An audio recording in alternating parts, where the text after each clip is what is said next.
Good morning.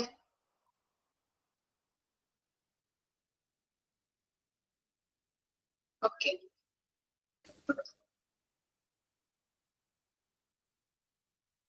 Page number ഒന്ന് പറഞ്ഞോളൂ കേട്ടോ.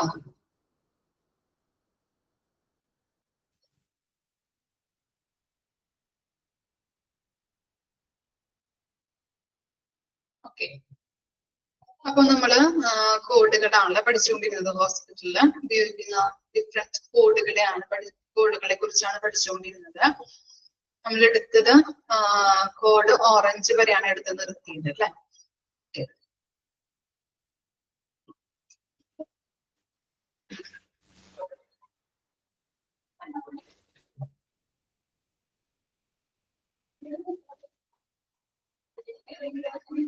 ഓക്കെ, അപ്പോ ഇനി നമുക്ക് നോക്കാം.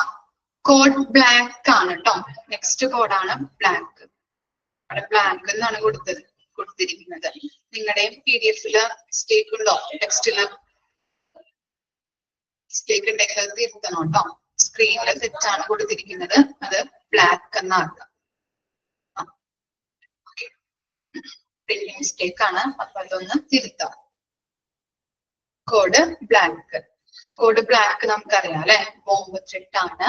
ഒരു സസ്പീഷ്യസ് പാക്കേജ് നമ്മൾ നേരത്തെ പിക്ചേഴ്സിലൊക്കെ നമ്മൾ കണ്ടതാണ് അല്ലെ. കോഡ് ബ്ലാക്കുമായിട്ട് ബന്ധപ്പെട്ടത് എന്താണ്? ബോംബ് ത്രെഡ്സ് ആണ്. ഓക്കെ, കോഡ് ബ്ലാക്ക് അവിടെ മിസ്റ്റേക്ക് ഉണ്ട്, തിരുത്തണം കേട്ടോ. Code black indicates A bomb thread. Underline ചെയ്ത് വെച്ച് കോഡ് ബ്ലാക്ക് ഇൻഡിക്കേറ്റ് ചെയ്യുന്നത് എന്താണ്? ബോംബ് ത്രെഡ് ആണ്. The code tends to include relevant information such as specific location of the threat. ഇവിടെ നമ്മൾ എന്താണ്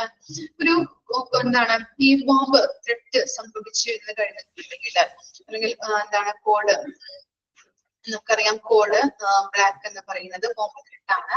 അപ്പൊ അത് എന്താണ്? ഒരു നമ്മൾ ത്രെഡ് എന്താണ് ബോംബ് വെച്ചു എന്ന് പറഞ്ഞിട്ടുണ്ടെങ്കിൽ അതിന്റെ സ്പെസിഫിക് ലൊക്കേഷനും കൂടി അവിടെ പറയണം അല്ലെ.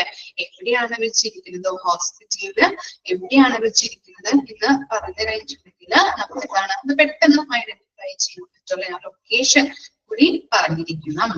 ഇനി എന്താണ്? If a person in the hospital is threatening to bomb the building, the code may also provide a description of the individual. ഇവിടെ പറയുന്നത് ഹോസ്പിറ്റലിൽ ഇപ്പോ ആരെങ്കിലും ബോംബ് ഇട്ടു എന്ന് പറയുകയാണെങ്കിൽ ആ വ്യക്തിയുടെ ഡിസ്ക്രിപ്ഷനും കൂടിയിട്ട് നമ്മൾ എന്ത് പറയണം? ആ ഡിസ്ക്രിപ്ഷനും കൂടി നമ്മൾ പറഞ്ഞു കൊടുക്കണം. ഓക്കെ, ആ വ്യക്തിയുടെ ഡിസ്ക്രിപ്ഷനും കൂടിയിട്ട് നമ്മൾ പറഞ്ഞു കൊടുക്കേണ്ടത് ആവശ്യമാണ്. ആരെങ്കിലും ബോംബ് ഇട്ടു എന്ന് പറഞ്ഞു കഴിഞ്ഞിട്ടുണ്ടെങ്കിൽ എന്താണ്? ആ വ്യക്തിയുടെ ഡിസ്ക്രിപ്ഷനും കൂടി നമ്മൾ അവിടെ പറഞ്ഞു കൊടുക്കേണ്ടത് അത്യാവശ്യമാണ്.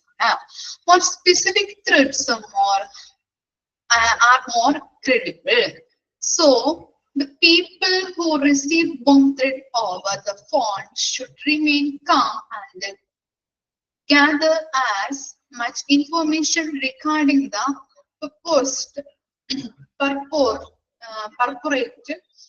bomber as possible. ഇവിടെ പറയുന്നത് എന്താണ്?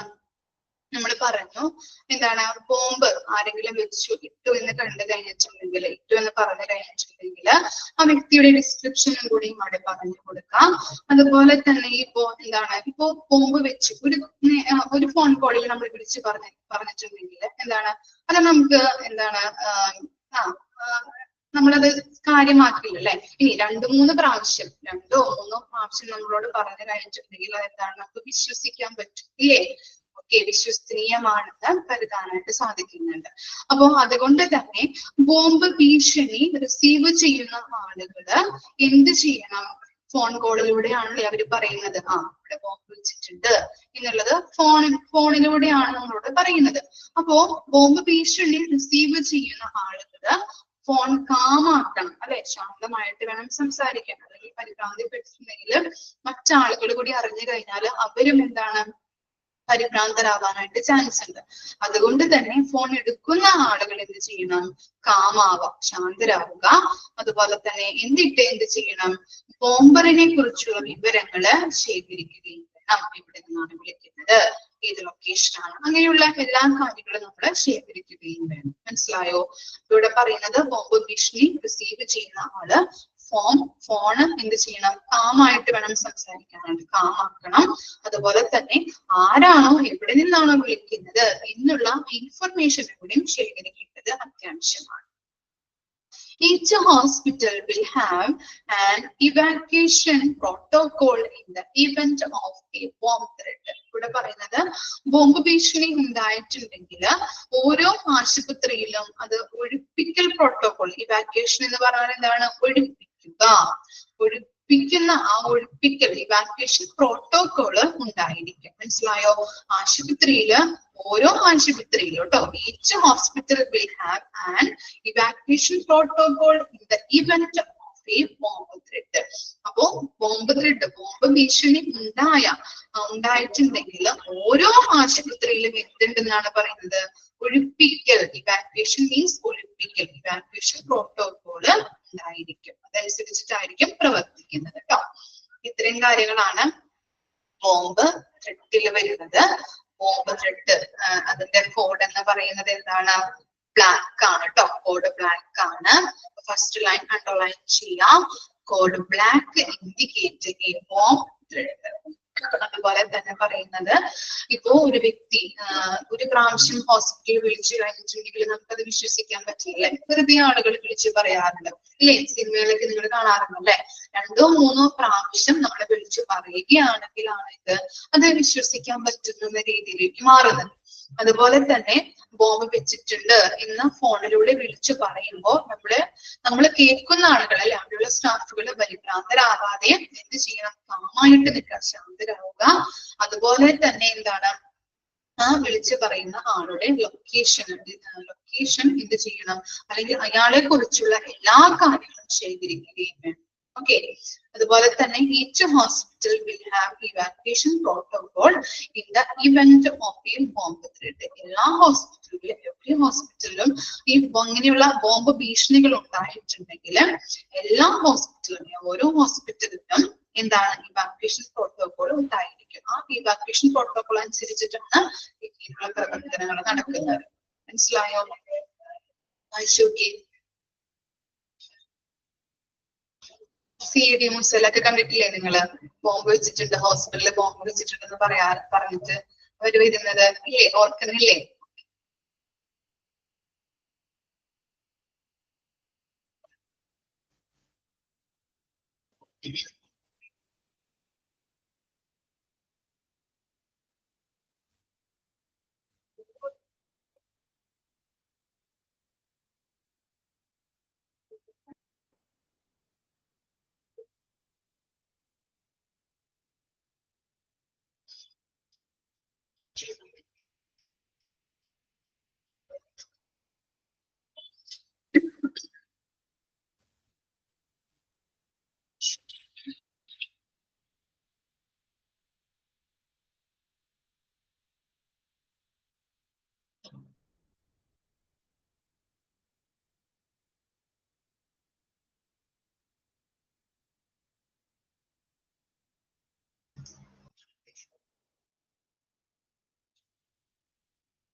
പഠിച്ചു കഴിഞ്ഞോ? ക്ലിയർ ആണോ?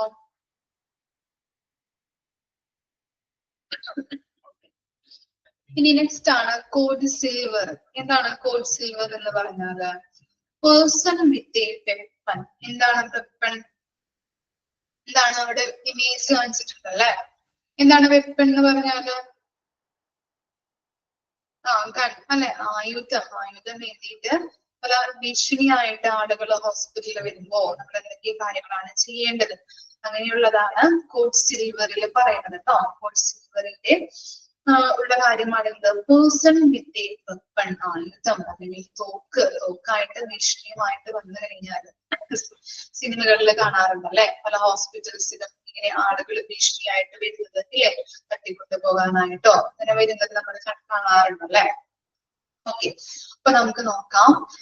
Initiated when a individual is threatening to use, attempting to use, or actively using a weapon to cause harm, regardless of the type of weapon and the situation, cannot be controlled without enhanced police response. ഇപ്പൊ നമുക്കറിയാം എന്താണ്, ഇപ്പൊ നമ്മള് പല ഹോസ്പിറ്റലുകളിലൊക്കെ നമ്മളെ സിനിമയിൽ കാണാറുണ്ട്, ആളുകളെ കൊണ്ട് പോകുന്നത് കയ്യില് എന്തെങ്കിലും ആയുധമായിട്ടായിരിക്കും അവർ വരുന്നത്. അത് കാണിച്ച് ഭീഷണിപ്പെടുത്തിയിട്ടാണ് ആളുകളെ കൂട്ടിക്കൊണ്ട് പോകുന്നത് അല്ലെ. അങ്ങനെ എന്താണ് ആയുധമായിട്ട് കയ്യില് ആയുധം എന്തിട്ട് നിൽക്കുന്ന ഒരു വ്യക്തി അങ്ങനെ വരുമ്പോ എന്താണ് ചെയ്യേണ്ടത്? Initiated when the individual is threatening to use, attempting to use, or actively using a weapon to cause harm, regardless of the type of weapon and the situation, cannot be controlled without enhanced police response. ഒരു വ്യക്തി ആയുധം ഉപയോഗിക്കണമെന്ന് ഭീഷണിപ്പെടുത്തുകയോ ഉപയോഗിച്ചുകൊണ്ട് ഭീഷണിപ്പെടുത്തുകയോ ഉപയോഗിക്കാൻ ശ്രമിക്കുകയോ അല്ലെങ്കിൽ എന്താണ് മറ്റുള്ളവർക്ക് ദോഷമുണ്ടാക്കുന്ന വിധത്തില് അത് സജീവമായിട്ട് ഉപയോഗിക്കുകയോ ചെയ്യുമ്പോൾ അത് ഏത് തരത്തിലുള്ള ആയുധമാണെങ്കിലും എന്താണ് പോലീസ് നടപടികളില്ലാതെ സാഹചര്യം നിയന്ത്രിക്കാനായിട്ട് നമുക്ക് പറ്റില്ല. നമുക്കറിയാം ഇപ്പൊ ഹോസ്പിറ്റലിൽ തന്നെ സ്റ്റാഫുകളോ അല്ലെങ്കിൽ മറ്റു പേഷ്യൻസിനെയോ ഇങ്ങനെ തട്ടിക്കൊണ്ടു പോകാൻ ശ്രമിച്ചു കഴിഞ്ഞിട്ടുണ്ടെങ്കിൽ, അതിൽ ആയുധമായിട്ട് വന്നു കഴിഞ്ഞിട്ടുണ്ടെങ്കിൽ നമുക്കൊന്നും ചെയ്യാൻ പറ്റില്ല അല്ലെ. നമുക്ക് അയാളോട് ചിലപ്പോ നമ്മൾ എന്തെങ്കിലും ചെയ്തു കഴിഞ്ഞിട്ടുണ്ടെങ്കിൽ പേഷ്യൻസിനെയോ അല്ലെങ്കിൽ മറ്റു സ്റ്റാഫിനെയോ ഉപദ്രവിക്കാനോ അല്ലെങ്കിൽ അവർക്ക് എന്തെങ്കിലും സംഭവിക്കാനായിട്ട് ഇടവരുന്നുണ്ട് ഇല്ലേ. നമുക്കൊന്നും ചെയ്യാൻ പറ്റില്ല, നമുക്ക് എന്താണ് ഒരു നിസ്സഹായാവസ്ഥയിൽ നിൽക്കാനേ പറ്റുള്ളൂ അല്ലെ. ഓക്കെ, ഇനി നമ്മൾ അഥവാ എന്തെങ്കിലും ചെയ്യുകയാണെങ്കിൽ എന്താണ് മറ്റുള്ളവർക്ക് അത് ചിലപ്പോ എന്താണ് തോക്കാണെങ്കിൽ മറ്റുള്ളവർ ചിലപ്പോൾ ഷൂട്ട് ചെയ്യാം അല്ലെങ്കിൽ നമ്മളെ ഷൂട്ട് ചെയ്യാനായിട്ട് ശ്രമിക്കും അല്ലെ. അതുകൊണ്ട് തന്നെ നമ്മൾ എന്ത് ചെയ്യണം? ആരുടെ സഹായമാണ് തേടേണ്ടത്? ആരുടെ സഹായം തേടണം? പോലീസിന്റെ സഹായം തേടണം അല്ലെ. പോലീസിന്റെ സഹായത്തോട് കൂടിയിട്ടല്ലാതെ ഇയാളെ കീഴടക്കാനായിട്ട് നമുക്ക് പറ്റില്ല. അല്ലെങ്കിൽ നമ്മള് എന്താണ് നമുക്ക് തന്നെ കീഴടക്കാൻ നോക്കിക്കഴിഞ്ഞിട്ടുണ്ടെങ്കിൽ ചിലപ്പോ മറ്റുള്ളവർക്ക് അത് എന്താണ് വല്ല ബുദ്ധിമുട്ടുകളോ അല്ലെങ്കിൽ മറ്റുള്ളവരെ ഷൂട്ട് ചെയ്യാനായിട്ടോ ഇടവരുന്നുണ്ട്. അതുകൊണ്ട് തന്നെ നമ്മള് പോലീസിന്റെ സഹായം തേടേണ്ട സാഹചര്യം വരുന്നുണ്ട്. നോട്ട് നോക്കി, നോട്ട് കൊടുത്തിട്ടുണ്ട്. HDGH does not use the term code silver. They use the term lockdown to signify the same thing. ഇവിടെ പറയുന്നത് എന്താണ്? HDGH എന്ന് പറഞ്ഞാല് ഹോട്ടൽ എന്ന് എഴുതിയിരുന്നോളൂ കേട്ടോ. ഹോട്ടൽ യു എന്ന് പറഞ്ഞാല് TIEU അതാണ് അതിന്റെ സ്പെല്ലിങ്. TIEU. G എന്ന് പറഞ്ഞാല് Grace, Hotel Dieu Grace. H health care, Hotel Dieu Grace health care. അപ്പോ Hotel Dieu Grace health care എന്ന് പറഞ്ഞാല് കാനഡയിലുള്ള ഒരു ഹോസ്പിറ്റലാണ്. ഓക്കെ, കാനഡയിലുള്ള ഒരു ഹോസ്പിറ്റലാണ്. അപ്പോ ഡ്യൂ ഗ്രേസ് എന്ന് പറഞ്ഞാല് അതിന്റെ മീനിങ് പറഞ്ഞിട്ടുണ്ടെങ്കിൽ എന്താണ് house of God. Okay, house of God എന്നാണ് അതിന്റെ മീനിങ്. അപ്പോ ഇത് എന്താണ് hotel new grace health care എന്ന് പറഞ്ഞു കഴിഞ്ഞിട്ടുണ്ടെങ്കിൽ കാനഡയിലുള്ള ഒരു ഹോസ്പിറ്റലാണ്. അപ്പൊ അവിടെ പറയുന്നത് എന്താണ്, ഇവിടെ ഒരു പേഴ്സൺ വിത്ത് വെപ്പൺ അങ്ങനെ ഉണ്ടായിട്ടുണ്ടെങ്കിൽ അവര് സിൽവർ കോഡ് യൂസ് ചെയ്യുന്നതിന് പകരം എന്ത് ചെയ്യുന്നുണ്ടെന്നാണ് പറയുന്നത്, ലോക്ക്ഡൌൺ പറയുന്നു. മനസ്സിലായോ? സിൽവർ കോഡ് യൂസ് ചെയ്യുന്നതിന് പകരം അവിടെ എന്താണ് ചെയ്യുന്നത്, ലോക്ക്ഡൌൺ ആണ് പറയുന്നത്. ഓക്കെ, അണ്ടർലൈൻ ചെയ്യാം കേട്ടോ. അപ്പോ HDGH എന്ന് പറഞ്ഞു കഴിഞ്ഞിട്ടുണ്ടെങ്കിൽ hotel Dieu Grace health care ആണ്, കാനഡയിലുള്ള ഒരു ഹോസ്പിറ്റലാണ്. അവിടെ എന്താ പറയുന്നത്, ഇങ്ങനെ പേഴ്സൺ വിത്ത് വെപ്പൺ ആയിട്ട് വന്നിട്ടുണ്ടെങ്കിൽ, അവിടെ ഉണ്ടായിട്ടുണ്ടെങ്കിൽ, അങ്ങനെയുള്ള സാഹചര്യം ഉണ്ടായിട്ടുണ്ടെങ്കിൽ അവര് കോഡ് സിൽവർ പറയുന്നതിന് പകരം മറ്റെന്താണ് അവര് പറയുന്നത്, ലോക്ക്ഡൌൺ ആണ്. ഓക്കെ, ഇനി നോക്കാം. Security and other staff with not respond due to potential risk for harm code silver person in weapon. ഇവിടെ എന്താണ്, ഇവിടെ ഒരു സെക്യൂരിറ്റിയോ അല്ലെങ്കിൽ അതർ സ്റ്റാഫുകൾക്കോ ആർക്കും അപകടം വരാനായിട്ടുള്ള സാധ്യതയുണ്ട് അല്ലെ. ഇങ്ങനെ കയ്യിൽ തോക്കുന്നതിന്റെ ഒരാൾ വരുമ്പോ അല്ലെങ്കിൽ മറ്റുള്ളവരെ എന്താണ് ഇപ്പോ ബന്ദിയാക്കാനായിട്ട് കൊണ്ടുപോകുമ്പോ അല്ലെ, മറ്റുള്ളവരെ തോക്കുമായിട്ട് ചിലപ്പോൾ പേഷ്യൻസിനെ ആവാം അല്ലെങ്കിൽ സ്റ്റാഫിനെ ആവാം ഇങ്ങനെ ഭീഷണിയായിട്ട് വരുന്നത് അല്ലെ. ഭീഷണി ആയിട്ട് വരുമ്പോ ആർക്ക് വേണമെങ്കിലും അല്ലെ, അവിടുത്തെ സ്റ്റാഫുകൾക്കാണെങ്കിലും അല്ലെങ്കിൽ അവരുടെ സെക്യൂരിറ്റിക്കായാലും എന്താണ് അപകടങ്ങള് ഉണ്ടാവാനായിട്ടുള്ള സാധ്യതകളുണ്ട്. ആർക്ക് വേണമെങ്കിലും സിറ്റിയേഴ്സിനാവാം അല്ലെങ്കിൽ അവിടെയുള്ള വർക്ക് ചെയ്യുന്ന സ്റ്റാഫുകൾക്കാവാം, മറ്റ് സ്റ്റാഫുകൾക്കാവാം, സെക്യൂരിറ്റിക്കാവാം, അങ്ങനെയുള്ള എല്ലാവർക്കും ഇതുണ്ടാവാനായിട്ടുള്ള ചാൻസ് ഉണ്ട്, അപകടങ്ങൾ ഉണ്ടാവാനായിട്ടുള്ള സാധ്യതയുണ്ട്.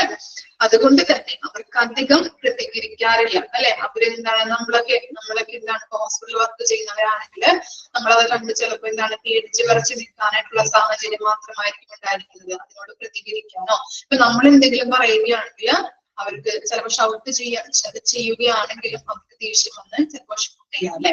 അങ്ങനെയുള്ള സാഹചര്യം ഉണ്ടാകുന്നുണ്ട്. അതുകൊണ്ട് തന്നെ എന്താണ് നമ്മൾ അവിടെ പ്രതികരിക്കാതെയാണ് എല്ലാവരും നിൽക്കുന്നത് അല്ലെ. സെക്യൂരിറ്റി ആയിക്കോട്ടെ അതർ സ്റ്റാഫുകൾ ആയിക്കോട്ടെ പ്രതികരിക്കാത്ത അവസ്ഥയിൽ പ്രതികരിക്കാനായിട്ടുള്ള ഒരു സാഹചര്യമായിരിക്കില്ല അവിടെ ഉണ്ടാകുന്നത്. പ്രതികരിച്ചു കഴിഞ്ഞാൽ എന്താണ് ചിലപ്പോ എന്താണ് അങ്ങനെയുള്ള ചിലപ്പോ ഷൂട്ട് ചെയ്യാം അല്ലെങ്കിൽ അങ്ങനെയുള്ള എന്തെങ്കിലും സംഭവിക്കാനായിട്ട് ഇടവരുന്നുണ്ട്. അതുകൊണ്ടാണ് അവർ പ്രതികരിക്കാത്തത്. അതുകൊണ്ട് തന്നെ എന്താണ് അവർ പോലീസിന്റെ സഹായം തേടുന്നുണ്ട്, പോലീസിനെ വിളിച്ച് ഇൻഫോം ചെയ്യാറുണ്ട് ഇല്ലേ. നമ്മള് ഇപ്പോ ഹോസ്പിറ്റലിലൊക്കെ ഇങ്ങനെയുള്ള കാര്യങ്ങളൊക്കെ വന്നു കഴിഞ്ഞിട്ടുണ്ടെങ്കിൽ സിനിമയിലൊക്കെ കാണാം അല്ലെ. സ്റ്റാഫുകൾക്കൊന്നും ചെയ്യാൻ പറ്റില്ല, ചിലപ്പോ നിസ്സഹായരായിട്ട് നിൽക്കുന്നത് കാണാം അല്ലെ. പക്ഷെ എന്താണ് സ്റ്റാഫുകള് പോലീസിനെ വിളിച്ച് ഇൻഫോം ചെയ്യാറുണ്ട് ഇല്ലേ, കാണാറുണ്ട്. നമ്മൾ കണ്ടിട്ടുള്ളവരാണ്, പല സിനിമകളിലും അങ്ങനെ നടക്കുന്നത് കണ്ടിട്ടുണ്ട് അല്ലെ. ഓക്കെ, ഇനി എന്താണ് റിമെമ്പർ ഇത് ചെയ്യണം നമ്മള്. ഒന്നല്ലെങ്കിൽ ഇങ്ങനെയുള്ള സാഹചര്യം വരുമ്പോ ഒന്നല്ലെങ്കിൽ ഓടണം, അല്ലെങ്കിൽ എന്താണ് ഒളിച്ചു നിൽക്കണം അല്ലെ. ഇവിടെ കണ്ടോ ചിത്രം കൊടുത്തിരിക്കുന്നത് കണ്ടോ, ഒന്നല്ലെങ്കിൽ ഓടാം, ഒന്നല്ലെങ്കിൽ ഒളിച്ചു നിൽക്കണം, ഹൈഡ് ചെയ്യാം. അതുപോലെ തന്നെ ഇനി ഒന്നും പറ്റിയില്ല, റൺ ചെയ്യാനോ അല്ലെങ്കിൽ ഹൈഡ് ചെയ്യാനോ പറ്റിയില്ല എന്നുണ്ടെങ്കിൽ എന്ത് ചെയ്യണം, ഫൈറ്റ് ചെയ്യണം, അവരുമായിട്ട് ഫൈറ്റ് ചെയ്യണം. ഇഷ്ടം മനസ്സിലാക്കാൻ കൊടുത്തിരിക്കുന്നതാണ്. ഇനി നോക്കാം, ഇങ്ങനെയുള്ള സിറ്റുവേഷൻസ് വന്നു കഴിഞ്ഞാൽ നമുക്ക് എന്ത് ചെയ്യാൻ പറ്റുമെന്നാണ് ആ പോയിന്റ്സിൽ കൊടുത്തിരിക്കുന്നത്. 3 പോയിന്റ്സ് ആണ് അവിടെ കൊടുത്തിരിക്കുന്നത്. നോക്കാം. Avoid engaging with assailant either verbally or physically. അപ്പൊ എന്താ പറയുന്നത്, വെർബലി എന്ന് പറഞ്ഞാൽ എന്താണ്, വെർബലി വാക്കാല് അല്ലെ, നമ്മള് വാക്കാല് പറയുന്നത് അല്ലെ, വാക്കാലോ അല്ലെങ്കിൽ ഫിസിക്കലിയോ ഇടപെടുന്നത് എന്ത് ചെയ്യണം, അവോയ്ഡ് ചെയ്യണം, ഒഴിവാക്കണം. ഓക്കെ, വാക്കാലോ അല്ലെങ്കിൽ ഫിസിക്കലിയോ ശാരീരികമായിട്ടോ ഇടപെടുന്നത് ഒഴിവാക്കണം ഇങ്ങനെയുള്ള സാഹചര്യം വന്നു കഴിയുമ്പോ. ഇനി എന്താണ്, remain calm and evacuate if unable to evacuate, hide.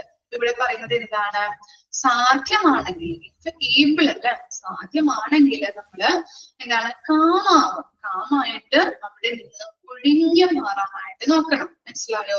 ഇങ്ങനെയുള്ള സാഹചര്യം വരുമ്പോ സാധ്യമാണെങ്കിൽ അല്ലെ, ചിലപ്പോ നമ്മളെ പിടിച്ചു വെച്ചിരിക്കുന്നതായിരിക്കാം, ചിലപ്പോ നമ്മളെ കസേരമേലൊക്കെ കെട്ടി വെച്ചാൽ നമുക്ക് പറ്റില്ല. ഇനി അങ്ങനെയുള്ള സാഹചര്യം നമുക്ക് സാധ്യമാണെങ്കിൽ എന്ത് ചെയ്യണം? നമ്മൾ കാമായിട്ട് അവിടെ നിന്ന് ഒരു സ്ഥലത്ത് നിന്ന് ഒഴിവാകാനായിട്ട് നോക്കാം. ഇനി എന്താണ്? സാധ്യമല്ല എങ്കിൽ എന്താണ്? അതർവൈസ് അല്ലെങ്കിൽ എന്താണ്? ഹൈഡ് ചെയ്യണം അല്ലെ. ഹൈഡ് എന്ന് പറഞ്ഞാൽ എന്താണ്? ഒളിച്ചിരിക്കാനായിട്ട് ശ്രമിക്കുക. മനസ്സിലായോ? സാധ്യമാണെങ്കിൽ നമ്മൾ കാമായിട്ട് അവിടെ നിന്ന് ഒഴിവാകാനായിട്ട് നോക്കാം. അല്ലെങ്കിൽ എന്താണ്? സാധ്യമല്ല എങ്കിൽ ഒളിച്ചിരിക്കാനായിട്ടുള്ള കാര്യങ്ങൾ ചെയ്യാൻ, ഒളിച്ചിരിക്കാനായിട്ട് ശ്രമിക്കണം. ഇനി silent phone or sources of noise. Okay, noise നമുക്കറിയാം എന്താണ്. ഇങ്ങനെ ചിലപ്പോ നമ്മൾ ഒളിച്ചിരിക്കുകയാണെങ്കിൽ നമ്മുടെ ഫോൺ സൈലന്റ് അല്ല. ചിലപ്പോ എന്താണ്? ആരെങ്കിലൊക്കെ വിളിക്കുകയാണെങ്കിൽ നമ്മൾ സിനിമയിൽ കാണാറുണ്ട് അല്ലെ, ഒരു ചിലപ്പോ ഒരു പെണ്ണോ അല്ലെങ്കിൽ ഒരു ആള് ഒളിച്ചിരിക്കുന്ന സാഹചര്യം ഉണ്ടെങ്കിൽ അവിടെ ചിലപ്പോ എന്താണ്? ഫൈറ്റർ എന്തായിരിക്കാം? അയാൾ ഇങ്ങനത്തെ ഇറങ്ങി നടക്കണായിരിക്കാം അല്ലെ. അപ്പോ പെട്ടെന്ന് നമ്മുടെ ഫോൺ അടിക്കുമ്പോ അയാൾക്ക് മനസ്സിലാവും നമ്മൾ അവിടെ വിളിച്ചിരിക്കുന്നുണ്ട് എന്ന് മനസ്സിലാക്കാനായിട്ട് സാധിക്കുന്നുണ്ട്. അപ്പൊ അതുകൊണ്ടാണ് ഇവിടെ പറയുന്നത് നമ്മുടെ ഫോൺ എന്താണ്? സൈലന്റ് ആക്കുക. അതുപോലെ തന്നെ എന്താണ്? ശബ്ദങ്ങൾ പുറപ്പെടുവിക്കാതിരിക്കാൻ നോക്കാം. നമ്മൾ ശബ്ദം കേൾക്കുന്നതോ ഇല്ലേ, നമ്മള് കാണാറുണ്ട് സിനിമകളൊക്കെ. ഇപ്പൊ എന്താണ്? ഇപ്പൊ ഫൈറ്റർ നമ്മളുടെ തിരഞ്ഞു നടക്കുമ്പോ നമ്മുടെ ശ്വാസം വലിക്കുന്നതിന്റെ ആ ശ്വാസം പോകുന്നതിന്റെ സൗണ്ട് കേട്ട് അയാള് വരാറുണ്ട് നമ്മുടെ അടുത്തേക്ക്. അതുപോലെ തന്നെ എന്താണ്? ഫോൺ സൈലന്റ് അല്ല എന്നുണ്ടെങ്കിൽ ഫോൺ അടിക്കുന്ന സൗണ്ട് കേട്ട് നമ്മളെ പിടിക്കുക അല്ലെ, പിടിക്കപ്പെടാം. അങ്ങനെയുള്ള സാഹചര്യം ഉണ്ടാകാതെ നോക്കണം. എന്താ പറഞ്ഞത്? മൂന്ന് കാര്യങ്ങളാണ് പറഞ്ഞത്. Avoid engaging. എന്ത് ചെയ്യണം? നമ്മൾ വെർബലിയോ അതുപോലെ തന്നെ ഫിസിക്കലിയോ ശാരീരികമായിട്ടോ നമ്മൾ അവിടെ നിന്ന് ഒഴിവാകാനായിട്ട് നോക്കാം. അയാളോട് എന്താണ്? ഇടപഴകുന്നത് ഒഴിവാക്കാനായിട്ട് നോക്കണം. അതുപോലെ തന്നെ നമ്മൾ കാമാവാം, ശാന്തരായിട്ട് അവിടെ നിന്ന് സാധ്യമെങ്കിൽ കാമായി അവിടെ നിന്ന് ഒഴിവാകാനായിട്ട് നോക്കാം.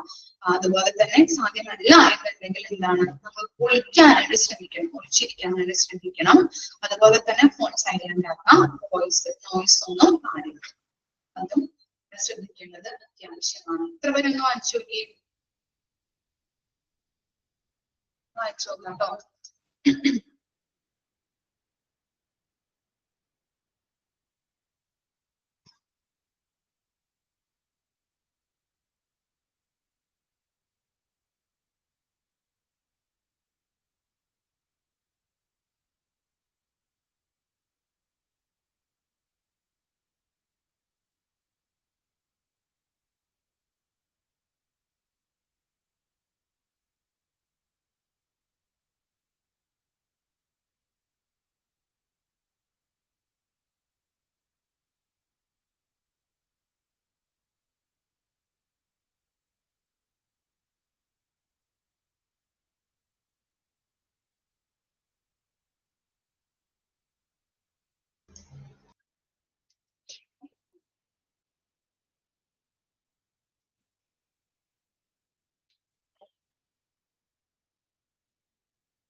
ക്ലിയർ ആണോ? if your life is in imminent danger, fight back as last resort. If a court silver is announced and you are not in your designated area. ഇവിടെ പറയുന്നത് എന്താണ്? If your life is in imminent danger, danger ആണെന്ന് കണ്ടു കഴിഞ്ഞിട്ടുണ്ടെങ്കിൽ അല്ലെ നമ്മുടെ ജീവൻ, നമ്മുടെ life അല്ലെങ്കിൽ നമ്മുടെ ജീവൻ അപകടത്തിലാകുന്ന അവസ്ഥയിലേക്ക് വരികയാണെങ്കിൽ കോഡ് സിൽവർ അനൗൺസ് ചെയ്യുകയും എന്ത് ചെയ്യണം? Code silver is announced. നമ്മുടെ ജീവൻ അപകടത്തിലാണ് എന്ന സാഹചര്യത്തിൽ എന്ന അവസ്ഥയിലേക്ക് വരികയാണെങ്കിൽ കോഡ് സിൽവർ അനൗൺസ് ചെയ്യുകയും, ഇനി അനൗൺസ് ചെയ്യാനായിട്ട് പറ്റാത്ത സാഹചര്യം, അങ്ങനെ സാഹചര്യമാണെങ്കിൽ അവസാനം എന്ത് ചെയ്യണം? നമുക്ക് അവരോട് ഫൈറ്റ് ചെയ്യുകയും ചെയ്യും. മനസ്സിലായോ? ജീവൻ അപകടത്തിലാകുന്ന സാഹചര്യത്തിൽ, അപകടത്തിലാകുന്ന അവസ്ഥയിലേക്ക് വരികയാണെങ്കിൽ കോഡ് സിൽവർ അനൗൺസ് ചെയ്യുകയും, ഇനി നമുക്ക് അനൗൺസ് ചെയ്യാൻ പറ്റാത്ത സാഹചര്യമാണെങ്കിൽ നമ്മൾ എന്ത് ചെയ്യണം? അവരോട് ഫൈറ്റ് ചെയ്ത് നിൽക്കാനായിട്ട് ശ്രമിക്കണം. ഇനി 3 പോയിന്റ് അവിടെ കൊടുത്തിട്ടുണ്ട്, നമുക്ക് നോക്കാം. Remain calm and evacuate safely. എന്താ പറയുന്നത്? Do not return you to your area. Remain calm and evacuate safely. എന്താണ്? നമ്മൾ calm ആവാം അല്ലെ, ശാന്തമായി ഒഴിഞ്ഞു മാറാനായിട്ട് നോക്കാം. ഓക്കെ, ആ ഏരിയയിൽ നിന്ന് ശാന്തമായിട്ട് ഒഴിഞ്ഞു മാറാനായിട്ട് നോക്കാം. evacuate എന്ന് പറഞ്ഞാൽ ഒഴിഞ്ഞു മാറുക. hide if you are unable to live. ഇനി സേഫ് ആയിട്ട് മാറാൻ പറ്റിയില്ല എന്നുണ്ടെങ്കിൽ നമ്മൾ എന്ത് ചെയ്യണം? അവിടെ ഒളിച്ചിരിക്കാനായിട്ട്, ഏരിയയിൽ ഒളിച്ചിരിക്കാം, ഹൈഡ് ചെയ്യാനായിട്ട് അല്ലെ, ഹൈഡ് ചെയ്യാനായിട്ട് ശ്രമിക്കണം, ഒളിച്ചിരിക്കാനായിട്ട് നോക്കാം, ഒളിച്ചിരുന്നാലും മതി. ഇനി എന്താണ്? Do not use the phone unless it is directly related to the code silver. Medical emergency code will not be called overhead during the code silver. ഇവിടെ പറയുന്നത് എന്താണ്? ഈ കോഡ് സിൽവർ നേരിട്ട്, കോഡ് സിൽവറുമായിട്ട് നേരിട്ട് ബന്ധമില്ലെങ്കിൽ ഫോൺ യൂസ് ചെയ്യാൻ പാടില്ല. Okay, നമുക്ക് code സിൽവറുമായിട്ട് നേരിട്ട് ബന്ധമില്ല എന്നുണ്ടെങ്കിൽ ഫോൺ യൂസ് ചെയ്യാൻ പാടില്ല. അതുപോലെ തന്നെ മറ്റു എമർജൻസി കോളുകൾ വിളിക്കാനായിട്ടും പാടില്ല. ഓക്കെ, നമുക്ക് കോഡ് സിൽവറുമായിട്ട് നേരിട്ട് ബന്ധമില്ല എന്നുണ്ടെങ്കിൽ ഫോൺ യൂസ് ചെയ്യാനായിട്ട് പാടില്ല അല്ലെ. അതുപോലെ തന്നെ മറ്റു എമർജൻസി കോളുകൾ വിളിക്കാൻ പാടില്ല. വിളിച്ചു കഴിഞ്ഞിട്ടുണ്ടെങ്കിൽ എന്താണ്? അയാള് ശബ്ദം കേട്ട് നമ്മുടെ അടുത്തേക്ക് വരാൻ ചാൻസ് ഉണ്ട്. അതുകൊണ്ടാണ് അങ്ങനെ പറയുന്നത്. സിൽവർ കോഡുമായിട്ട് നേരിട്ട്, കോഡ് സിൽവറുമായിട്ട് നേരിട്ട് ബന്ധമില്ല എന്നുണ്ടെങ്കിൽ നമ്മൾ അത് ചെയ്യാനായിട്ട് പാടില്ല, ഫോൺ യൂസ് ചെയ്യാൻ പാടില്ല. അതുപോലെ തന്നെ മറ്റു എമർജൻസി കോഡുകൾ വിളിക്കാനായിട്ട് പാടില്ല. ഇത്തരം കാര്യങ്ങൾ ശ്രദ്ധിക്കേണ്ടത് അത്യാവശ്യമാണ്. എന്തൊക്കെയാണ് പറഞ്ഞത്? ഇവിടെ പറഞ്ഞത് നമ്മളുടെ ജീവൻ അപകടത്തിലാകുന്ന സാഹചര്യം, അവസ്ഥ ഉണ്ടായിട്ടുണ്ടെങ്കിൽ കോഡ് സിൽവർ അനൗൺസ് ചെയ്യാം. ഇനി അനൗൺസ് ചെയ്യാൻ പറ്റാത്ത അവസ്ഥയിലാണെങ്കിൽ എന്താണ്? നമ്മൾക്ക് അവരുമായിട്ട് ഫൈറ്റ് ചെയ്യാനായിട്ട്, ഫൈറ്റ് ചെയ്ത് നിൽക്കാനായിട്ട് നോക്കണം. അതുപോലെ തന്നെ 3 പോയിന്റ്സ് ആണ് അതിന്റെ അടിയിൽ കൊടുത്തിരിക്കുന്നത്. എന്താണ് പറയുന്നത്? Remain calm and evacuate safely. നമ്മൾ ശാന്തരായിട്ട് നിൽക്കാം, അതുപോലെ തന്നെ അവിടെ നിന്ന് സേഫ് ആയിട്ട് ഒഴിഞ്ഞു മാറാനായിട്ട് ശ്രമിക്കണം. Hide if you are unable to leave. എന്താണ്? സേഫ് ആയിട്ട് മാറാൻ പറ്റിയില്ല എന്നുണ്ടെങ്കിൽ നമ്മൾ ഹൈഡ് ചെയ്ത് നിന്നാലും മതി, ഒളിച്ചു നിന്നാലും മതി. Do not use the phone unless it is directly related to the code silver.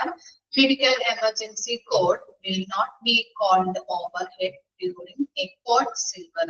എന്താണ്? കോഡ് സിൽവറുമായിട്ട് നേരിട്ട് ബന്ധമില്ല എന്നുണ്ടെങ്കിൽ ഫോൺ യൂസ് ചെയ്യാനായിട്ട് പാടില്ല. ഇനി എന്താണ്? അതുപോലെ തന്നെ മറ്റു എമർജൻസി കോളുകൾ വിളിക്കാനായിട്ട് പാടില്ല. അതും അതിനും കൂടി നമ്മൾ ശ്രദ്ധിക്കണം. ചില കാര്യങ്ങളാണ് ഇതിനകത്ത് ശ്രദ്ധിക്കേണ്ടത്. ഓക്കെ, ഇതോടുകൂടി നമ്മുടെ ഈ കോഡ് എന്താണ്? സിൽവർ കംപ്ലീറ്റ് ആയിട്ടുണ്ട്. അതെന്ന് പറഞ്ഞത് പേഴ്സൺ വിത്ത് എ വെപ്പൺ.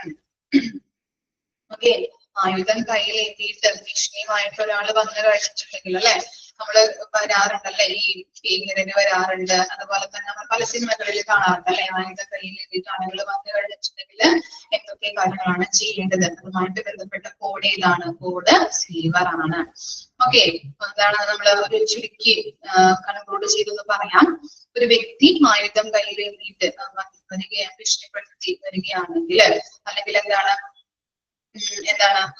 അത് ഉപയോഗിക്കാൻ ശ്രമിക്കുകയോ ആയുധം ഉപയോഗിക്കാൻ ശ്രമിക്കുകയോ മറ്റുള്ളവർക്ക് ദോഷമാകുന്ന വിധത്തില് അത് സജീവമായിട്ട് ഉപയോഗിക്കാൻ നോക്കുകയോ ചെയ്യുന്ന തരത്തില് ആയുധം കയ്യിൽ എത്തിയിട്ട് വരികയാണെങ്കിൽ നമ്മൾക്ക് എന്താണ് സഹായമായിട്ട് നിൽക്കാനായിട്ടുള്ള അവസ്ഥയാണ്, അല്ലെ, സഹായമായിട്ട് നിൽക്കേണ്ടതായിട്ട് വരും. അല്ലെങ്കിൽ നമ്മൾ എതിർത്ത് പറയുകയോ അല്ലെങ്കിൽ എന്തെങ്കിലും പറയുകയാണെങ്കിൽ നമുക്ക് ദേഷ്യം വന്ന് മറ്റുള്ളവരെ ഷൂട്ട് ചെയ്യാനായിട്ടും അല്ലെങ്കിൽ മറ്റുള്ളവർക്ക് പല വിധത്തിലുള്ള ഉപദ്രവങ്ങൾ ഉണ്ടാക്കാനായിട്ട് ചാൻസ് ഉണ്ട്. അതുകൊണ്ട് തന്നെ നമ്മൾ കാമായിട്ടും അവരുമായിട്ട് ഇടപെടുന്നത് നിൽക്കാനായിട്ട് ശ്രമിക്കണം. ഇങ്ങനെയുള്ള സാഹചര്യത്തിൽ ആരുടെ സഹായമാണ് തേടേണ്ടത്? പോലീസിന്റെ സഹായം ആവശ്യമാണ്. ഓക്കെ, ഇനി അതുപോലെ തന്നെ നമ്മൾ പറഞ്ഞത് HDGH എന്താണ്? Hotel duties health care. ഇത് കാനഡയിലെ ഒരു ഹോസ്പിറ്റൽ ആണ്. ഇവിടെ എന്താണ് പറയുന്നത്? ഒരു പേഴ്സൺ, അല്ലെ, ഇവിടെ ഒരു പേഴ്സൺ വിദ്യാഭ്യാസമായിട്ട് അങ്ങനെയുള്ള സാഹചര്യം ഉണ്ടായിട്ടുണ്ടെങ്കിൽ അവരെന്താണ് സിൽവർ കോഡ് യൂസ് ചെയ്തതിന് പകരം ലോക്ക്ഡൌൺ ആണ് പറയുന്നത്. ഇനി അതുപോലെ തന്നെ ഇങ്ങനെയുള്ള സാഹചര്യം വന്നിട്ടുണ്ടെങ്കിൽ ആദ്യമേ ഇത് ചെയ്യണം, നമ്മള് ഓടാൻ നോക്കാം, അല്ലെങ്കിൽ ഒളിച്ചിരിക്കാൻ നോക്കാം. അതും പറ്റിയില്ലെങ്കിൽ അവരുമായിട്ട് പ്രാക്ടീസ് ചെയ്യാനായിട്ട് ശ്രമിക്കും. ഇനി അതുപോലെ തന്നെ ഇങ്ങനെയുള്ള ഈ അക്രമിയുമായിട്ട് നമ്മള് വാക്കാലോ അല്ലെങ്കിൽ ശാരീരികമായിട്ടോ ഇടപെടുന്നത് ഒഴിവാക്കാൻ വേണ്ടി ശ്രമിക്കണം. നമ്മളെപ്പോഴും കാമായിട്ടിരിക്കാം, ആ പ്രദേശത്ത് സാഹചര്യത്തിൽ നിന്ന് ഒഴിവാകാനായിട്ട് നോക്കാം. സാധ്യമാണെങ്കിൽ, ഇനി സാധ്യമല്ല എന്നുണ്ടെങ്കിൽ നമ്മൾ ഹൈഡ് ചെയ്തിരുന്നാലും മതി. അതുപോലെ തന്നെ നമ്മുടെ ഫോൺ സൈലന്റ് ആക്കി വെക്കാം. നോയ്സുകളൊന്നും പാടില്ല. ശബ്ദങ്ങളൊക്കെ കേട്ടുകഴിഞ്ഞിട്ടുണ്ടെങ്കിൽ നമ്മുടെ അടുത്തേക്ക് ആളുകൾ വരുന്നത് കൊണ്ടാണ് ഫോൺ സൈലന്റ് ആക്കാനായിട്ട് ശ്രമിക്കുക. എന്താ പറഞ്ഞത്? ഇനി അതുപോലെ തന്നെ നമ്മൾ പറഞ്ഞത് നമ്മുടെ ജീവൻ അപകടത്തിലാവുന്ന അവസ്ഥയിലേക്ക് വരുമ്പോ നമ്മൾ കോഡ് സിൽവർ എന്ത് ചെയ്യണം? അനൗൺസ് ചെയ്യുകയും, ഇനി കോഡ് സിൽവർ അനൗൺസ് ചെയ്യാൻ പറ്റാത്ത സാഹചര്യം ഉണ്ടായാല് നമ്മൾ എന്ത് ചെയ്യണം? അവരുമായിട്ട് ഫൈറ്റ് ചെയ്ത് നിൽക്കാനായിട്ട് ശ്രമിക്കണം. ഇനി പറഞ്ഞത് നമ്മള് 3 കാര്യങ്ങളാണ്. കാമായിട്ട് നിൽക്കുക, അവിടെ നിന്ന് ഒഴിവാകാനായിട്ട് ശ്രമിക്കുക, അല്ലെ. അതുപോലെ തന്നെ സേഫ് ആയിട്ട് മാറാനായിട്ട് പറ്റിയില്ലാന്നുണ്ടെങ്കിൽ അവിടെ എന്ത് ചെയ്യണം? ഹൈഡ് ചെയ്തിരുന്നാൽ മതി. അതുപോലെ തന്നെ കോഡ് സിൽവറുമായിട്ട് നേരിട്ട് ബന്ധമില്ലാത്ത സാഹചര്യത്തിൽ ബന്ധമില്ല എന്നുണ്ടെങ്കിൽ ഫോൺ യൂസ് ചെയ്യാനായിട്ട് പാടില്ല. അതുപോലെ തന്നെ മറ്റ് എമർജൻസി കോളുകൾ വിളിക്കാനായിട്ടും പാടില്ല. ഓക്കെ, വായിച്ചു നോക്കാം കേട്ടോ.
ക്ലിയർ ആണോ?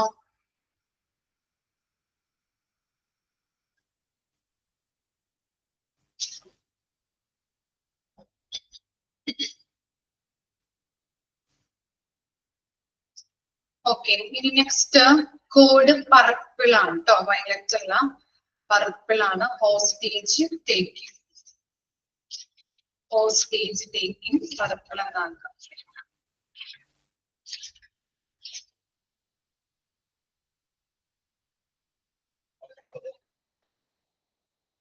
Code purple, hostage taking.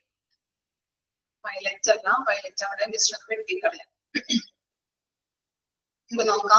Code purple is called in the event that a person is forcibly confined or held against his or her will with the threat of the weapon or violence.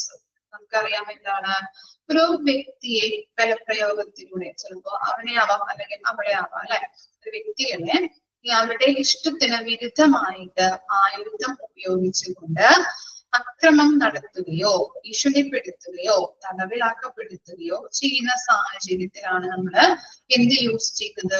Code purple use ചെയ്യുന്നത്, ബന്ദിയാക്കുന്നത് അല്ലെ. Hostage taking എന്ന് പറഞ്ഞാൽ എന്താണ്? ബന്ദിയാക്കുന്നത്. അപ്പൊ എന്താ പറഞ്ഞത്? ഒരു വ്യക്തിയെ ബലപ്രയോഗത്തിലൂടെ അവരുടെ ഇഷ്ടത്തിന് വിരുദ്ധമായോ ആയുധം ഉപയോഗിച്ച് അക്രമം നടത്തിയോ ഭീഷണിപ്പെടുത്തുകയോ തടവിലാക്കപ്പെടുന്നതോ അങ്ങനെയുള്ള സാഹചര്യങ്ങളിലാണ് നമ്മൾ കോഡ് പർപ്പിള് ഉപയോഗിക്കുന്നത്. മനസ്സിലായോ? Okay, if you witness the situation please provide the following informations. എന്തൊക്കെയാണ് ഇങ്ങനെയുള്ള ഇങ്ങനെയുള്ള സിറ്റുവേഷൻസ് വിറ്റ്നസ് ആയി കഴിയുകയാണെങ്കിൽ നമ്മൾ എന്തൊക്കെ കാര്യങ്ങളാണ് പറയേണ്ടത് അല്ലെ? Please provide the following informations. എന്തൊക്കെ കാര്യങ്ങൾ നമ്മൾ നോക്കണം? ലൊക്കേഷൻ അല്ലെ, ലൊക്കേഷൻ എവിടെയാണ്, വിദ്യാർത്ഥികളുടെ ലൊക്കേഷൻ എവിടെയാണെന്നുള്ളത് നോക്കാം. അതുപോലെ തന്നെ വിസിബിൾ സൈൻസ് ഓർ മെൻഷൻ അല്ലെ, എന്തായുധമാണെന്നും എന്തെങ്കിലും അടയാളം ഉണ്ടോ? ഓക്കെ, സയൻസ് എന്തെങ്കിലും അടയാളങ്ങൾ ഉണ്ടോ ഉണ്ടെങ്കിൽ അതും പറഞ്ഞു കൊടുക്കണം. ഓക്കെ, എന്തായുധമാണ്, അതുപോലെ തന്നെ എന്ത് അടയാളങ്ങളാണ് നമ്മളവിടെ കണ്ടത്. അപ്പൊ അങ്ങനെയുള്ള സാഹചര്യത്തിൽ നമ്മൾ കണ്ടു കഴിഞ്ഞിട്ടുണ്ടെങ്കിൽ അങ്ങനെയുള്ള കാര്യങ്ങൾ സയൻസ്, ഫിസിക്കൽ സയൻസും അതുപോലെ തന്നെ എന്തായുധമാണെന്നുള്ളതും നമ്മളവിടെ പറഞ്ഞു കൊടുക്കാം. അതുപോലെ തന്നെ എന്താണ് number and physical description of A hostage. Okay, എന്താണ് ഭീകരരുടെ നമ്പർ അല്ലെ, എത്ര ഭീകരരുണ്ട് അല്ലെങ്കിൽ എത്ര ആളുകളുണ്ട്, അതുപോലെ തന്നെ എന്താണ് അവരുടെ ഫിസിക്കൽ ആയിട്ടുള്ള എന്താണ് വിവരങ്ങൾ, ഭൗതികമായിട്ടുള്ള വിവരങ്ങളും അവർക്ക് പറഞ്ഞു കൊടുക്കാം. ഞങ്ങളിപ്പോ സിനിമയിലൊക്കെ കണ്ടിട്ടില്ലേ, ആളുകളെ തട്ടിക്കൊണ്ട് പോവുകയാണെങ്കിൽ കുട്ടിയെ തട്ടിക്കൊണ്ട് പോകുന്ന ഒരു സാഹചര്യം വന്നു കഴിഞ്ഞാൽ വേറെ ആരെങ്കിലും തട്ടിക്കൊണ്ട് പോകുന്നത് കണ്ടു കഴിഞ്ഞിട്ടുണ്ടെങ്കിൽ പോലീസ് അല്ലെ, പോലീസ് സ്റ്റേഷനിൽ നിന്ന് വന്നിട്ട് ഇൻഫർമേഷൻസ് സ്വീകരിക്കും അല്ലെ. ഇൻഫർമേഷൻസ് എടുക്കുമ്പോൾ അവരെന്തെങ്കിലും കാര്യങ്ങൾ ചോദിക്കും, നിങ്ങൾ എവിടെയാണ് കണ്ടത് അല്ലെങ്കിൽ എത്ര ആൾക്കാരുണ്ടായിരുന്നു, അതുപോലെ അവരുടെ ആ ഫേസ് കട്ടൊക്കെ നമ്മൾ പ്രിന്റ് എടുത്ത് വെക്കുന്നുണ്ട് അല്ലെ. അങ്ങനെയുള്ള പുറത്തെടുക്കുന്നതൊക്കെ നിങ്ങൾ കണ്ടിട്ടില്ലേ? പറഞ്ഞത് കൊടുത്തിട്ട് എങ്ങനെയാണ് ഇരിക്കുന്നത്, അങ്ങനെ ഫേസുകൾ കാര്യങ്ങളൊക്കെ അവര് പ്രിന്റ് എടുത്ത് എന്താണ് കൊടുക്കാറുണ്ട് അല്ലെ. അപ്പൊ ഇങ്ങനെയുള്ള ആൾക്കാരെ കണ്ടു കഴിച്ചിട്ടുണ്ടെങ്കിൽ ശ്രദ്ധിക്കണം അല്ലെങ്കിൽ പറയാം, അറിയിക്കാം, പോലീസ് സ്റ്റേഷനിൽ അറിയിക്കാം എന്നൊക്കെ പറയാറുണ്ട് അല്ലെ. അങ്ങനെയുള്ള കാര്യങ്ങൾ എത്ര പേരുണ്ടായിരുന്നു, ഒരാള് മാത്രമായിരുന്നു, അല്ലെങ്കിൽ എത്ര പേര് ചേർന്നാണ് കൊണ്ടുപോയിട്ടുള്ളത്, അതുപോലെ തന്നെ അവരുടെ ഭൗതികമായിട്ടുള്ള വിവരങ്ങളും നമ്മൾ പറഞ്ഞു കൊടുക്കാം ിട്ടുണ്ടെങ്കിൽ. അതുപോലെ തന്നെ എന്താണ് number and physical description of hostage takers അല്ലെ, എത്ര ഭീകരരുണ്ടായിരുന്നു, അവരുടെ ഭൗതികമായിട്ടുള്ള ഡിസ്ക്രിപ്ഷൻസ്. ഓക്കെ, അപ്പൊ അങ്ങനെയുള്ള ബന്ദിയാക്കിയവരുടെ കാര്യങ്ങളും എത്ര എന്താണ് ഹോസ്റ്റേജ് എന്ന് പറഞ്ഞിട്ടുണ്ടെങ്കിൽ first number and physical distribution of hostage എന്ന് പറഞ്ഞിട്ടുണ്ടെങ്കിൽ എത്ര പേരെയാണ് കൊണ്ടുപോയത്, ബന്ദിയാക്കിയിരിക്കുന്നത് എത്ര പേരാണ്, കുട്ടിയാണെങ്കിൽ ഏത് കുട്ടിയെ അല്ലെങ്കിൽ ഇങ്ങനെയുള്ള കുട്ടികളെയാണ്, അങ്ങനെയുള്ള കാര്യങ്ങൾ നമ്പറും അതുപോലെ തന്നെ അവരുടെ ഭൗതികമായിട്ടുള്ള കാര്യങ്ങളും ഡിസ്ക്രിപ്ഷൻ പറഞ്ഞു കൊടുക്കാം. അതുപോലെ തന്നെ number and physical description of hostage takers, ഇവിടെയാണ് എത്ര ഭീകരരുണ്ടായിരുന്നു അല്ലെങ്കിൽ എത്ര ആളുകൾ കൂടി ചേർന്നാണ് കുട്ടിയെ തട്ടിക്കൊണ്ട് പോയിട്ടുള്ളത്, അവരുടെ ഫിസിക്കൽ ആയിട്ടുള്ള ഡിസ്ക്രിപ്ഷനും അവന് പറഞ്ഞു കൊടുക്കുക. ഇനി whether the hostage taker are contained within the specific room or whether they are mobile. എന്താ പറയുന്നത്, ഇവിടെ ഒരു പ്രത്യേക റൂമിലാണോ വിദ്യാർത്ഥിയിരിക്കുന്നത്, അതുപോലെ തന്നെ ചിലപ്പോ എന്താണ് അവര് ചിലപ്പോൾ ടെലിഫോണൊക്കെ വിളിച്ചുകൊണ്ടിരിക്കുന്ന സാഹചര്യം ഉണ്ടായിരിക്കും. അപ്പൊ അങ്ങനെ ഫോൺ ചെയ്തുകൊണ്ടാണോ ഇരിക്കുന്നത് എന്നുള്ളതൊക്കെ ഒന്ന് പറഞ്ഞു കൊടുക്കുക. അറിയാമെങ്കിൽ ചിലപ്പോ ഹോസ്പിറ്റലിൽ എന്താണ് റൂമിൽ തട്ടിക്കൊണ്ട് വന്നിട്ടുണ്ടാകും അല്ലെ, ചിലപ്പോ എന്താണ് നമ്മൾ അങ്ങനെ കണ്ടിട്ടുണ്ടെങ്കിൽ അവരെങ്ങനെയാണ് ഒരു റൂമിലാണോ ഇരിക്കുന്നത്, അല്ലെങ്കിൽ എന്താണ് അവര് ഫോൺ വിളിക്കുന്നുണ്ടോ, അപ്പൊ എന്താണ് അതൊക്കെ നമുക്ക് ആ ലൊക്കേഷനും കാര്യങ്ങളൊക്കെ ആരെയാണ് വിളിക്കുന്നത് അങ്ങനെയുള്ള കാര്യങ്ങളൊക്കെ അറിയാൻ പറ്റും, കണക്ഷനുകൾ അറിയാൻ പറ്റും ഇല്ലേ. സിനിമയിലൊക്കെ നമ്മൾ കാണാറുണ്ട് അല്ലെ, പല പല കണക്ഷനുകളും ഫോൺ വിളിക്കുമ്പോ എന്താണ് ആരെയാണ് വിളിക്കുന്നതെന്ന് പോലീസുകാർക്ക് അറിയാൻ പറ്റും. അങ്ങനെ ഉള്ള കാര്യങ്ങളും ചെയ്യാറുണ്ട്. അപ്പൊ അങ്ങനെയുള്ള പല വിവരങ്ങളും അറിയാൻ വേണ്ടിയിട്ടാണ് ഇങ്ങനെ ഫോൺ വിളിച്ചിരിക്കുന്നതോ, അതുപോലെ തന്നെ അവര് എങ്ങനെയുള്ള സ്പെസിഫിക് ആയിട്ടുള്ള റൂമില് എങ്ങനെയുള്ള റൂമിലാണ് ഇരിക്കുന്നത്, വിദ്യാർത്ഥിയിരിക്കുന്നത്, അങ്ങനെയുള്ള കാര്യങ്ങൾ നമുക്ക് അറിയാമെങ്കിൽ പറഞ്ഞു കൊടുക്കേണ്ടത് അത്യാവശ്യമാണ്. ഇത്തരം കാര്യങ്ങളാണ് നമ്മളൊരു വിറ്റ്നസ് ആയിട്ടുണ്ടെങ്കിൽ നമ്മൾ പ്രൊവൈഡ് ചെയ്യേണ്ട ഇൻഫർമേഷൻസ് ആയിട്ട് വരുന്നത്.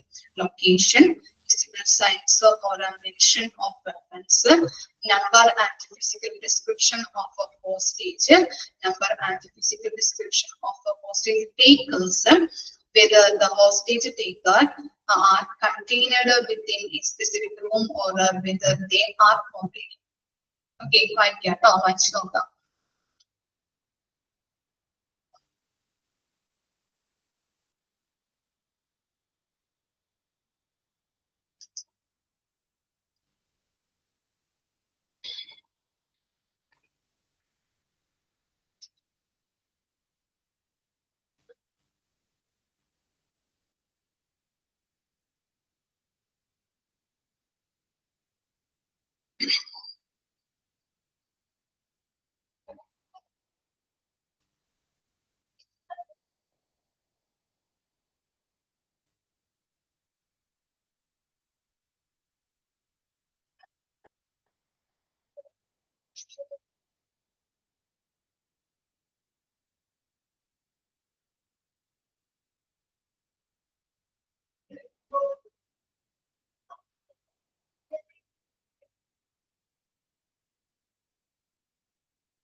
ാണോ? ഇനി അവിടെ സ്റ്റെപ്പ് ബൈ സ്റ്റെപ്പ് ആയിട്ട് കൊടുത്തിട്ടുണ്ട്, നമുക്ക് നോക്കാം. ഒരു 6 സ്റ്റെപ്പാണ് കൊടുത്തിരിക്കുന്നത്. ഹോസ്റ്റേജ് സിറ്റുവേഷൻ വന്നു കഴിഞ്ഞിട്ടുണ്ടെങ്കിൽ നമ്മൾ ഏതൊക്കെ സ്റ്റെപ്പ് ബൈ സ്റ്റെപ്പിലൂടെയാണ് പോകേണ്ടത് നോക്കാം. ഫസ്റ്റ് സ്റ്റെപ്പ് ആണ് എന്ത്, ഡയൽ 911 ഇമ്മീഡിയറ്റ്ലി. 911ലേക്ക് നമ്മൾ എന്ത് ചെയ്യണം, ഡയൽ ചെയ്യണം. ആ നമ്പറിലേക്ക് ഉടനടി ഡയൽ ചെയ്യാം.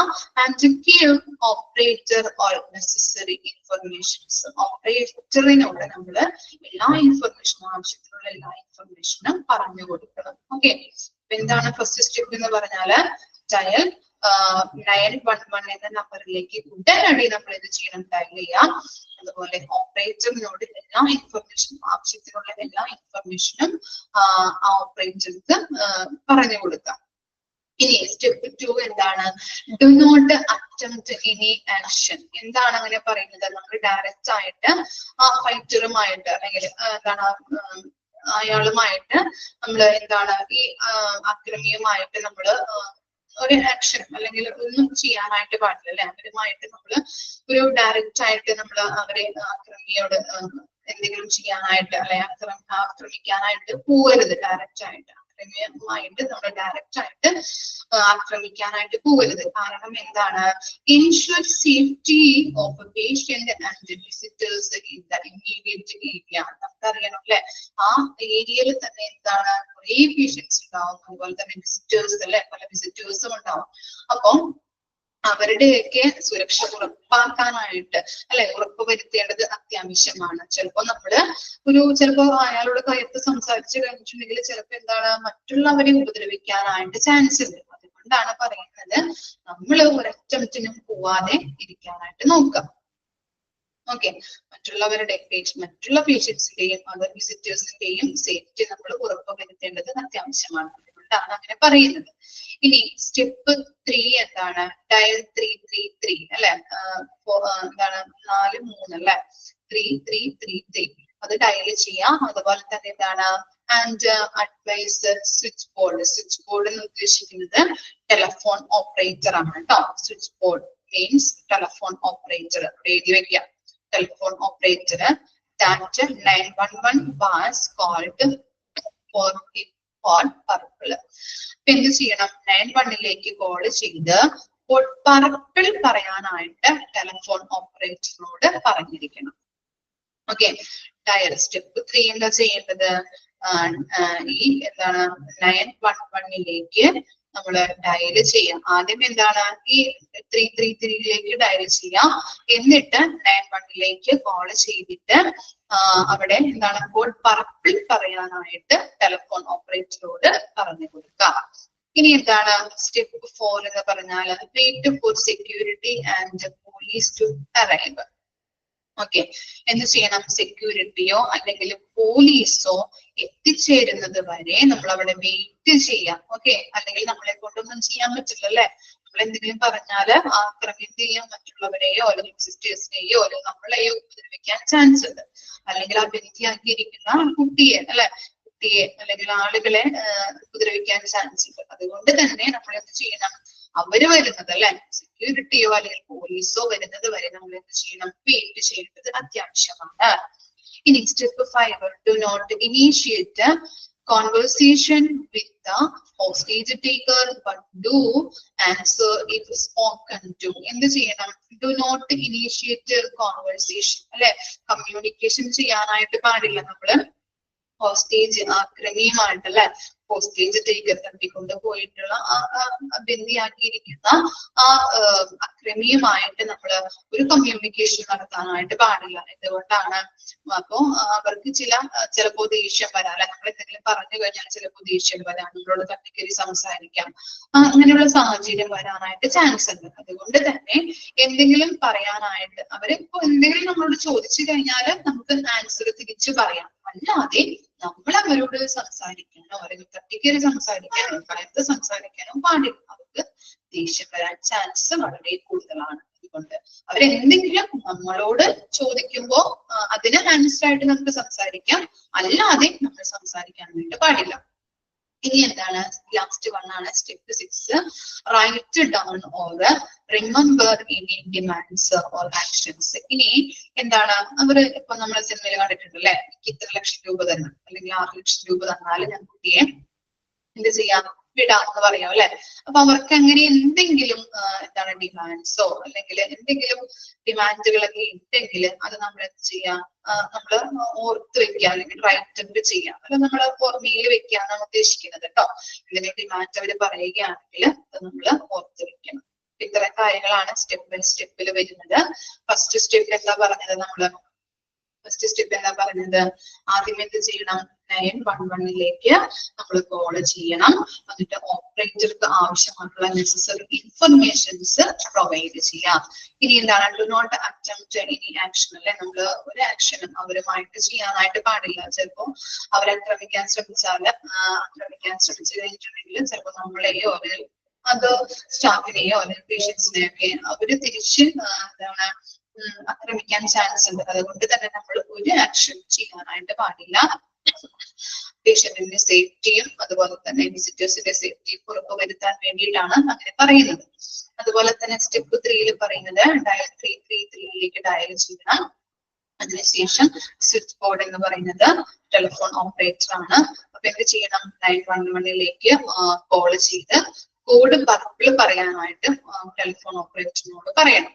ഇനി സ്റ്റെപ്പ് 5 എന്താണ്? ഡു നോട്ട് ഇനീഷ്യേറ്റ് കോൺവെർസേഷൻ അല്ലെ എന്താണ് ബന്ധിയാക്കിയിരിക്കുന്ന ആക്രമിയോട് നമ്മള് കോൺവെർസേഷൻ കമ്മ്യൂണിക്കേറ്റ് ചെയ്യാനായിട്ട് പാടില്ല. ഇനി അവര് നമ്മളോട് എന്തെങ്കിലും ചോദിക്കുകയാണെങ്കിൽ അതിന് ആൻസർ നമുക്ക് പറയാം, അല്ലാതെ നമ്മൾ കരുത്ത് സംസാരിക്കാനോ അവരുമായിട്ട് എന്തെങ്കിലും സംസാരിക്കാനായിട്ട് ഇടവരുത്തരുത്. കാരണം എന്താണ്, നമ്മൾ എന്തെങ്കിലും പറഞ്ഞു കഴിഞ്ഞിട്ടുണ്ടെങ്കിൽ അവർക്ക് ദേഷ്യം വരാനോ അല്ലെങ്കിൽ മറ്റുള്ളവരെ ആക്രമിക്കാനോ ചാൻസ് ഉണ്ട്. അതുകൊണ്ടാണ്. ഇനി സ്റ്റെപ്പ് 6 എന്ന് പറഞ്ഞാല് write down and remember any demands or actions. അവര് എന്തെങ്കിലും ഡിമാൻഡ്സ് ഒക്കെ പറയുകയാണെങ്കിൽ അത് നമ്മൾ ഓർത്തെടുക്കുക, അല്ലെങ്കിൽ റൈറ്റ് ചെയ്യാം. ഓർത്ത് വെക്കാന്നാണ് ഉദ്ദേശിക്കുന്നത്. ചിലപ്പോൾ നമ്മൾ ബന്ധിയാക്കി വെക്കുമ്പോൾ ഡിമാൻഡ്സ് പറഞ്ഞു കഴിഞ്ഞിട്ടുണ്ടെങ്കിൽ എന്താണ്, നമുക്ക് എഴുതാൻ പറ്റില്ല. ഓക്കെ, അപ്പൊ അങ്ങനെയാണുള്ള സാഹചര്യം വന്നിട്ടുണ്ടെങ്കിൽ അത് ഓർത്ത് വെക്കാം, അല്ലെങ്കിൽ മറ്റുള്ളവരാണെങ്കിൽ അത് റൈറ്റ് അപ്പ് ചെയ്യാം. നമുക്കത് റൈറ്റ് അപ്പ് ചെയ്യാനായിട്ട് പറ്റും.